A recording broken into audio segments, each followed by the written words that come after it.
My sheep hear my voice, and I know them, and they follow me. His voice is the commandments, the law and the statutes of our Father.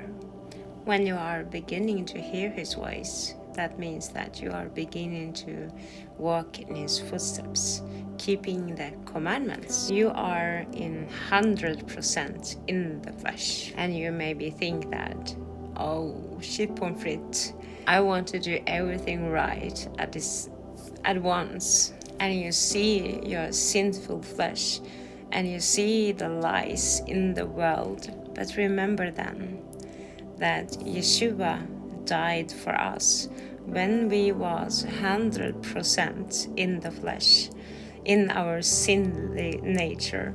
Our Father loves us so much, and the Son, that He died for us when we was still sinners 100%. So when we now come to the whole truth and beginning to walk in His commandments, statutes and law, this law that suits you, and you feel that, oh, I can't do that, I'm so sinful, just remember that our Yeshua HaMashiach, our King, our Mediator, our brother, died for you when you was 100% sinning.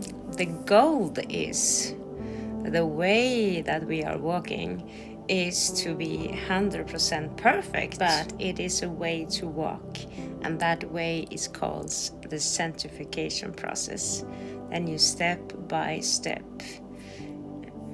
seeing your darkness, repenting of that, and receive light into your life.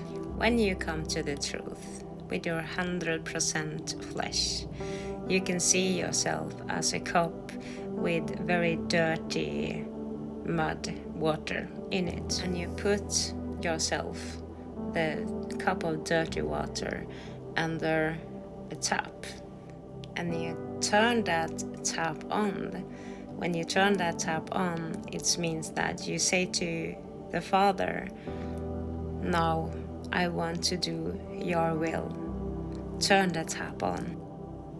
And the Father turns the tap on, and it drips day by day clean water out of this tap down into this dirty cup with mud water that are you. And even if it's drip very slow, drip by drip falls down into the cup with dirty waters, and the dirty water, it gets more and more clean. That is the sanctification process. And one day your cup will be filled with just clean water. It takes time. It is a way, sanctification process. But finally, your dirty, muddy cup are going to be filled with all clean waters.